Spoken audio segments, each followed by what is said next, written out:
ఒక పెద్ద డైరీ ఉంటది. 500 400 డైరీ ఉంటుంది మాకు. అవునా? డైరీలో అన్ని రాసుకుంటారు. నెల నెల ఏం తెచ్చినా ఏం ఖర్చు పెట్టినా అన్ని రాసుకుంటారు. ఒక మిడిల్ క్లాస్ ఫ్యామిలీ ఎలా మనం గడపొచ్చు అనేది క్లియర్ గా చిన్నప్పటి నుంచి అట్లా రాసుకోవడం వల్లనే ఆయన ఇంతలా చేసి ఇల్లు అన్ని అసలు ఇల్లు కట్టారంటే మిడిల్ క్లాస్ వాళ్ళందరికీ ఒక కళ. చాలా బాధలు పడ్డాను దానికోసం. అవునా? ఎలా కుదిరిందని, ఎలా సాధ్యమైంది?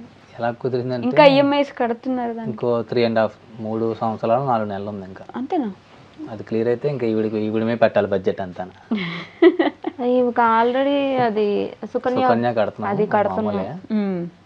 ఇంకా స్కూల్ ఒకటి మంచి స్కూల్ ఒకటి జాయిన్ చేయాలి, అదొక కళ.